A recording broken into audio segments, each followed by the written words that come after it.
這首歌曲發自我心裏，歌聲灌注了生命，譜出歌詞，用筆尖寫盡世情，滿載熱誠想你共鳴。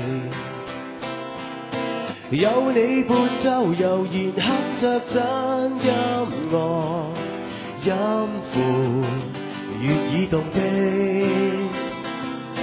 真的音樂，空氣中齊存咗，編織了我的心原聲，都可以引起你和應。真音樂主持香雪懷、張碧然。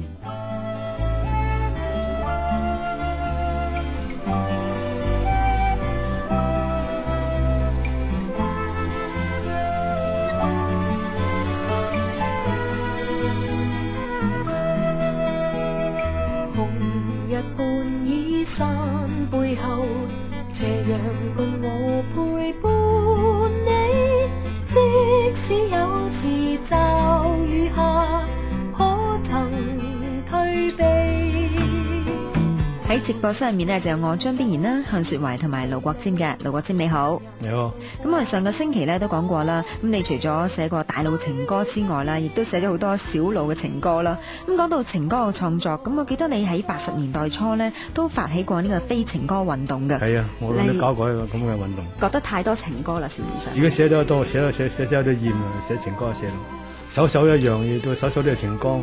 係咁嘅要求，冇第二啲要求。我都有啲厭啊，覺得冇乜出路，寫下都好似冇乜題材寫情歌。你大路寫過，小路寫過，唔知仲有啲咩路？點解你突然間會咁做咧？啊，因為有冇媒體支持你？冇咪，因為當時有啲厭，寫大路寫得厭，寫小路寫得厭，即係有時只成日自我檢討嘅一種。都唔算，都係一個創作嘅嘗試咯。即係唔甘心局限於一個範圍，咁啊嘗試去行個新路。但當時有好多回響嘅，係算有啲社會上幾大回響嘅。係啊，我記得港台有一個論壇咧，就將一啲我哋當時嘅作品咧，就做統計，就度一度林振強幾多隻情歌，幾多非情歌咁樣數晒出嚟。咁好彩我都係幾隻非情歌，如果咪真係唔知點交功課。咁即係當日咧係嗰啲社會工作者啊、學界啊嗰啲咧好多有即係幫手推動。但係後尾結果係點咧？我唔敢講個結果點啊！我諗我做嘅就係就大嗌一聲啫，我就做咗呢個工作。試下寫非情歌啦，咁我做咗呢個工作啫。但係你當時一嗌出嚟，好有影響力喎。係咯，原來有啲反應喎。我哋好大壓力喎。唔知喎，俾人捉住，後尾好似驗成績表咁睇下幾多隻咁統計。好彩我哋嘅朋友都叫非情歌咁咪計咗。即係就領導嘅作用嘅啫，即係當時就冇話有其他配合嘅呢個運動。係啊，我諗我係呼喚咗一句，係得我得呢個效果啫。愛在一起，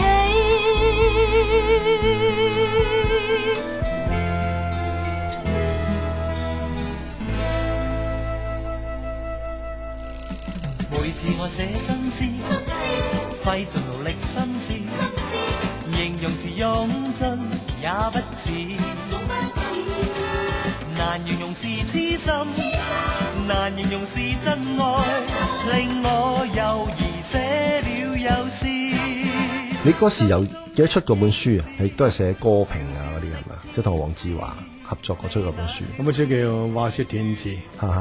嗰時真係又諗到要出版一啲咁嘅書籍，因為寫詞以來薄有名氣啦，就有人揾我談論下呢啲嘢。咁我經常都出去做啲咁嘅填詞班嘅講座啊。咁我諗咪喺專欄度亦都有啲咁嘅專欄，有啲寫過下嘅歌詞點樣寫啊咁。儲埋一批資料，就諗到不如出版啦。既然嗰時嗰個年代幾喜歡填詞嘅啲人，喜歡談論歌詞，而家都有㗎。係咯。咁我不如搞個出版啦。即係啦。咁嗰個書本身咧，係最主要集中點係邊方面嘅咧？個書主要就談個寫歌詞嘅方法，即係技巧上嘅方法。我嗰啲對歌詞嘅一啲觀點啊。你有啲咩特別嘅觀點？譬如寫歌詞，你覺得有啲咩係需要嘅咧？冇乜特別嘅，主要都係話寫歌詞咧，係講個方法嚟，盡量用淺白嘅方法嚟，淺白嘅說話嚟講個方法啫。但係我覺得創作嘅嘢係一啲咪最難搞嘅歌詞添，即係流行文化都冇咁歌詞，就我覺得係冇得教而有得學，即係我成日覺得好難教。寫作基本上好難教，真係好難教，因為我即係好多人都問我哋究竟點樣可以學到寫歌詞咧？咁我就覺得學就易嘅，因為學裏邊咧可以跟我開又得。學盧尖嘅人又得，學林夕又得，學邊個都得，即係你可以去摸索人哋嗰個創作嗰個靈感泉源喺邊度啊，風格喺邊度。但係教咧，即係面授或者用課本授咧，就好困難，因為好多嘢好難寫出嚟。因為我哋本身而家好多時候都係突然間一句說話可以諗起啲嘢講出嚟，但係靜心去寫一個教科書咁樣就記唔起，直情記唔起，都唔知從邊度寫起開始啊！我就比較幸運，係嘛？我有啲專欄，我喺度發表我對歌詞嘅感想。即係其實係一個 collection 嚟，即係一個收集翻佢。咁呢個其實等於你嘅日記嚟嘅喎。而家睇翻一個寫作經驗談。係啦，即係係啦，即係嗰段時間裏邊一啲日記，即係話你諗到咩寫到咩嘢出嚟咁。咁都算好彩，好彩係。情懷澎湃不止，情懷原是真摯，但怎可以使你會意？歌詞話好難去教啊，咁但係譬如學咧咁，因為好多人咧都會覺得，譬如你嘅作品咧，好似一篇文學作品咁嘅，即係阿 Julian 咧之前又話覺得似杜甫啦，但係有人覺得你嘅歌詞好似辛棄疾咁，其實會唔會話你自己本身寫詞會係受其他人影響，或者係我受以前讀過嘅文學作品影響？我諗一定有任何人嘅作品都應該有受過人哋嘅影響㗎。你幫你唔知影響多少啫。我哋讀中國文學啊，詩詞歌賦啊，你好啲啊，多少都有啲領悟嘅。我哋冇得讀啊，我自己讀。你問你咁我客氣啊？係我真係冇得讀啊！我讀工業學校㗎，我全部自修係啊。咁你我讀係中文底子嘅。唔係我讀係咧係咩咧？係啦，把錯鐵啊、鋸木嗰啲啊。咁你就非常之聰明啦。唔係，因為我覺得有啲係中意嘅自己。頭先同阿盧占師傅傾開隻杜甫嘅8月秋高風怒號，大家都好開心，原來大家都記得呢啲嘢。咁即係變咗歌詞本身啦，你就可能受好多其他因素影響你嘅創作咁。咁但係譬如歌咧，你本身有冇話中意聽啲咩歌多啲嘅？我歌我咩都聽嘅，乜嘢歌我都聽。會唔會話即係英文歌、英文歌都聽㗎。係有啲我唔識嘅語文就聽，就冇興趣聽啦。譬如呢個印度歌咁，我可能唔識個語文，佢嗰個言語我聽唔明白，我就未必有興趣聽啦。我諗我興趣嘅內容多啲，而不在於嗰個旋律。見無淚，瞬息際遇也爭取。夜夜月光灑清輝，但願在花間抱於睡，抱於睡。我只盼夢裏真情共永。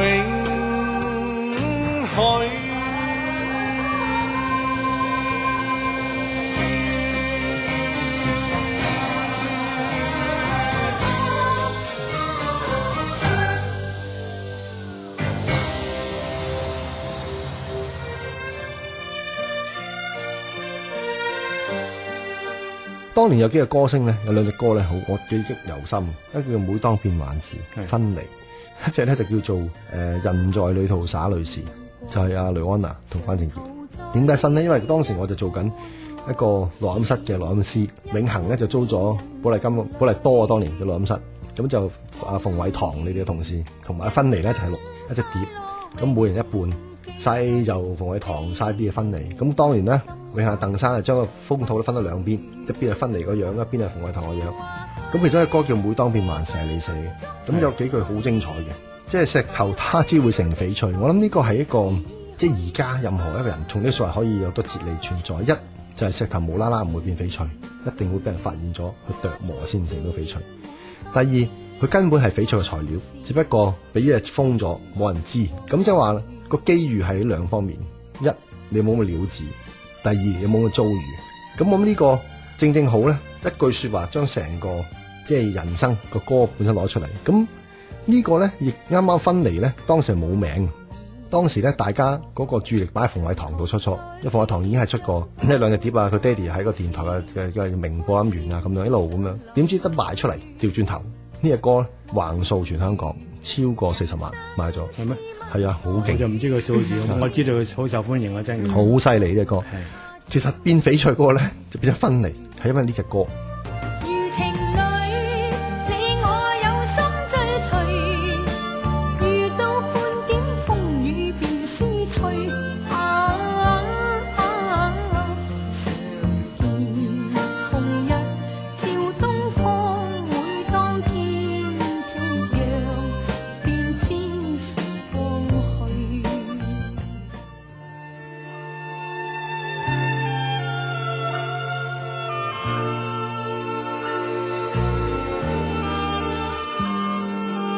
真音樂主持香雪懷、張碧然。明白世途多麼險阻，令你此時三心兩意。看遠路，經漫漫，誰為抉擇最容易？第二個例子，人在旅途灑淚時咧，就原本唔係呂安娜唱，呂安娜喺酒吧唱緊民歌嘅原本。咁原本余安安就同關正傑合唱。咁當時我喺錄音室我就好清楚。咁因為有啲唔知咩合作問題，佢唱好咗噶啦 ，mix 咗添。咁但係咧，因為合作問題搞唔掂，咁一定抽翻起晒噶啦，係咪先？一唔出版得噶嘛。咁揾咗個呂安娜唱，又紅咗。咁我覺得人生真係好多嘢係好難預。盧占師傅你啲歌正正好反映咗有啲傳奇性嘅歌手出現咗。有咩睇法咧？歌壇好奇怪嘅一個事實，有個事實就係好多人用一首歌就紅咗噶啦，人靠歌紅。你剛才講嘅事實，剛才講嗰個原本係另外一批人唱嘅歌，後來轉咗另外一個一班。你自己有冇見過呢咁嘅事實？我自己遇過一啲事實。係咩？我曾經推薦過一個新人入一間唱片公司。已經揾咗一個電視劇出嚟嘅歌俾佢唱噶啦，但係唔知點解到唱嗰日，唱嗰個新人忽然間話胃炎，當日唱唔到啊，唱下點解唱下佢嘔啊嘔吐啊 ，OK，咁佢嗰首歌又唱唔完啦，但係唱片公司話我唔唱唔得，我一定要出版啦，交俾電視台啊，就主題曲啊，係時限，已經到時限噶啦。有冇第二個啊？問我咁結果邊個唱咗？結果我就交咗俾我揾咗另外一個唱。嗰個邊個？嗰人叫羅嘉良。咁啊紅咗啦。係啊，咁紅咗。世事往往如此。係啊，所以好奇怪嘅。係咪秦始皇呢首歌啊？呢個唔係。唔係。佢就流浪客自天外來。雲海玉公園。流浪客自天外來，瘋癲處令人驚呆。問有幾人知我暗自感慨。所以覺得好奇怪當日你寫每當變幻時，我諗你冇諗過隻歌會咁紅噶啦。咁你寫任何一首歌，你唔知佢哋紅唔紅啊？唔知噶係嘛？都想佢紅啦。你都希望盡力做到好為止。但係會唔會有壓力咧？即係我就見我自己經歷過啦，就會話喂，整翻隻咁嘅歌啊咁。賣翻30萬㗎，咁各位即係呢隻歌紅咗之後咧，就會揾我先寫一隻咁上下啦，差唔多啦咁。我諗任何一個唱片公司交咩歌出去都叫人寫詞寫曲作曲，都係希望佢紅嘅。咁我收到呢啲咁嘅歌詞嘅簡譜啲咁嘅歌嘅時候，要我寫詞嘅時候，我都冇乜話希望佢好似點樣搞到佢最紅。盡力得2個字就盡力嘅啫。唔去估任何嘢，即係好難估㗎。好難估，你盡力寫好嘅就會有機會紅嘅。我你唔係咁。但係當時你有冇個感覺就係好多人都將嗰個銷量咧好與唔好咧，同歌詞好唔好掛咗鈎。咁就多個作曲啊、編曲啊嗰個位。嗰個年代係喎。係嗰個年代嘅歌係咪咧？係啊。而家就好似冇咁壓力冇咁大嘅。而家呢個年代，你知大家對歌詞都唔係好重視。紅唔知咪同咩關係？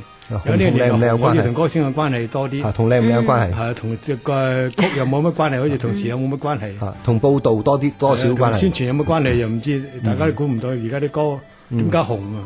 但係嗰陣時好多㗎，嗰時就唔係講曲就係講詞。我記得劉太係典型㗎啦，劉太就成日話喂，點解好啲歌詞？因為咁講，一交歌俾你，喂，好啲嚇，俾心機寫咁，一定係咁啊！咁個個都希望啲歌詞寫好啲嘅。跟國力雌聲冷言，男女代代對視，曾否推測過明天舉世，重遊若真再把持。譬如講翻啊紅紅嗰首歌，好似以前呢就係電視劇咧紅咧嗰首歌又會紅咁樣嘅喎，咁但係好似而家咧，好似兩者嘅關係好似冇乜關係咁嚇。我都唔明白。電視劇都好睇嘅而家。以前呢電視歌好受歡迎嘅，係啊，你又唔知點解。但係而家個套劇好紅，但係你叫我講翻嗰首歌嘅歌名咧，可能都會唔記得完全佢。我覺得而家都唔知點解，我實在都唔係好唔識答你呢個問題。唔係，我覺得唔係好貼切咯，因為而家係唱片公司爭電視台啲著曲唱，咁爭咗之後咧，佢就唔係因為邊個合唱。我收聽電視台而家都唔明白點解佢啲歌唔受歡迎。好簡單，冇咗盧國沾啊、小田啊、謝德江嗰班。千祈唔好咁講。我諗有原因，我諗就真係有原因，因為可能佢哋以前我記得輝哥咧就即係好小心去度嗰個 artist 個歌手個 range 能夠唱到咩唱唔到咩，然後先寫隻歌俾佢。咁佢明白一套劇要乜嘢，咁佢呢個其實好高難度，即係要就晒所有人。咁而家就唔係嘅。而家總之攞咗機會翻去唱片公司之後咧，就如果邊個監製同嗰人做開，就交俾嗰個人。嗰個人佢唔理佢性格係即係識作邊個類型歌嗰度嘅，就總之佢交俾佢作。你搞掂佢 free crack 搞掂佢掟上去算數。我寫歌詞有你嗰個有呢個考慮㗎。啊，我都睇呢個歌星嘅。係啊，我哋會諗㗎，因為譬如我記得我寫俾女方聽乜多啲説話，因為佢成日都好似唔識講嘢。我同芬妮寫第一首歌嘅時候。嚇。佢係我唔識嘅一個女歌星，我要求個唱片公司帶我去佢演出嘅地方啊，聽佢唱歌，我先決定寫嘅。係啊，啱，係啊，因為歌手最重要一樣就係佢係把聲先接觸人先噶嘛。尤其是當年仲未有勁歌金曲啊，冇啲嘢咧，全部靠電台去做一個第一媒體啊。咁就所以接觸到我哋咧係由耳仔同把聲之間嘅關係，就唔係眼睛同嗰個樣嘅關係先。咁所以當日。佢把聲本身冇說服力咧，即係好影響咗嗰隻題材。啱啱去講，譬如我哋舉個例好簡單，如果你叫關正傑唱《壞女孩》咧，一定搞唔掂。你叫梅艷芳唱《大地恩情》都可能搞唔掂。即係唔係嗰隻歌好唔好，而係嗰個人冇辦法將一啲嗰番説話講出嚟。呢個係我諗係最重要一樣嘢，因為嗰番説話同一番説話，譬如我講，同江澤民講，同董陽可能會基本上唔同嘅結果，因為大家後邊代表咗嗰樣嘢都唔同，我諗呢個可能係原因之一。所以我盧占師傅當日好認真去，就算唔識佢都好啦，聽下把聲先。係啊，睇下屬於邊一類歌手先咁啊。係啊，我同好多歌星寫歌都係有呢個要求，我都要了解呢個先。一方面佢嘅歌唱技巧啊。有啲邊佢嘅 range 啊，幾嗰個歌嘅唱歌音域啊，幾大啊。知道有啲字因為你咁樣要遷就下佢，有啲字你唔好寫俾佢，太高音佢唱唔到。你都好啲喎，太高音唱到，而家我好多係有啲人淨話唔聽我邊個音唱講唔到個莫字，講唔到磨咁成日，佢哋唔好寫個磨字俾個音俾我，即係逢嗰字唔寫得嗰啲仲慘喎而家。好多懶音添，而家好多歌手。有好多時候即係我就覺得咧，而家。窒礙住創作咧，有另一個原因就啲懶音，個 artist 就會話我呢個音唱唔到，呢個字嘅發音唱唔到，以後唔該要寫成咧，唔好寫呢個字，係咁噶。即係而家要去走翻嘅 artist。係啊，其實係好係呢個，我覺得係一個好無良嘅嘢嚟嘅，因為你要做歌手，你自己能力不逮，就要揾人去就你明唔明啊？咁變成咗咧，令到我哋綁住單手同人打拳，明唔明啊？咁呢個係一個，我覺得係即係任何創作人對住呢啲歌手咧，都係覺得一種好即係好唔開心嘅遭遇嚟嘅。我試過有啲嘅有歌星，你試過？我試過寫一個歌詞，為咗一個字，我話佢呢個字唱唔到啊，我就喺度從頭寫過，搞咗一晚啊，係發唔到個音。係啊，一定唱歪晒佢，都唱咗出嚟，人哋唔知佢唱乜。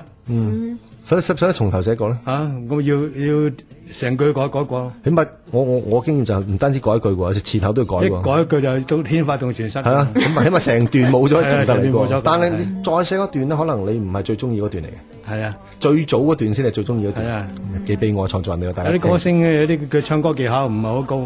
譬如有啲字韻你都要選擇嘅。有啲人唱嘅歌，我笑嘅歌星，佢話尖哥。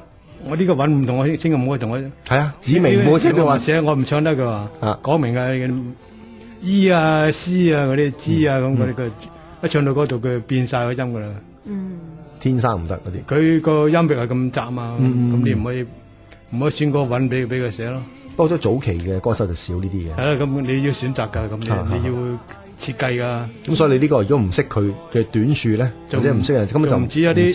你選擇個韻嘅用法，仲會決定個題材㗎。係啊，啱係啊。係咯，你唔同個韻有唔同嘅表達方式，同埋冇唔夠嘅字，唔同配置啊嘛，唔同配置去係咯。咁你狹窄咗好多。係啊，好陰功啊！好逼佢嘅範圍做創作㗎咋。即係已經好窄嘅範圍，廣東話創得仲窄啲添。好窄嘅人個歌聲唱唔到，你唔可以勉強㗎。係啊，又唔想去衰啊嘛。係咁，你冇話要做衰佢啦。啱啊，係啊。佢啱佢入行，佢要去紅啊嘛。與你情如白雪，永遠不染塵。謠傳常常是噩夢，不可心驚震。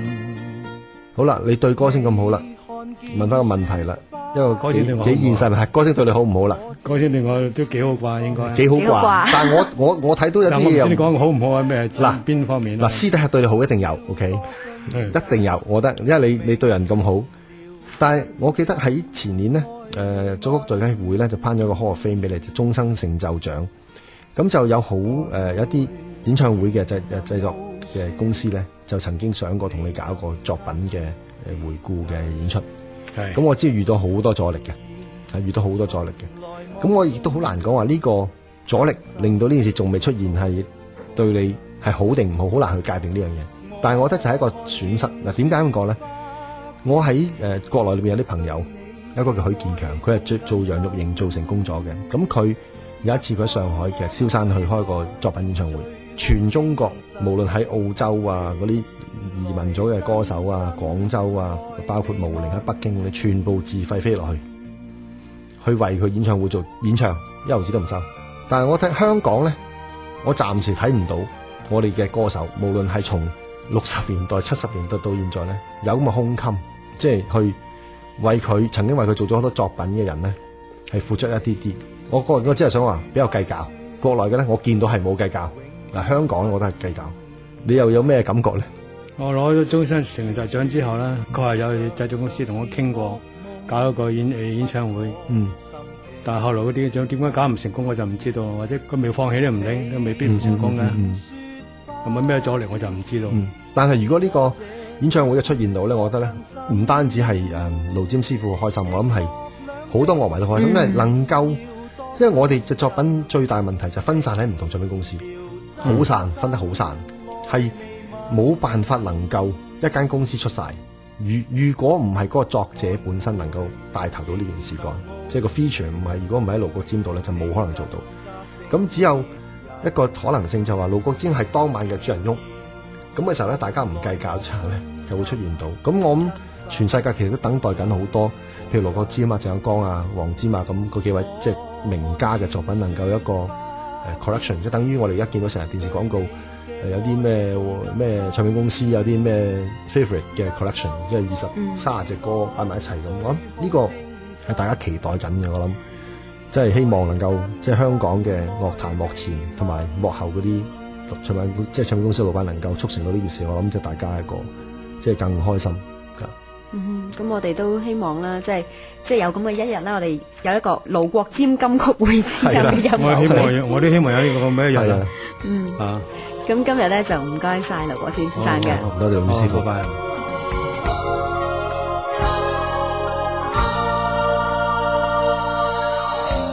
真音樂由香港電台、香港作曲家及作詞家協會聯合製作。人生與命運原是一天百變，成敗有如一個轉面，莫記當年。就算甘願平淡過一生，或者遲早心中有悔。有日我欲語無言，那現實何嘗改變？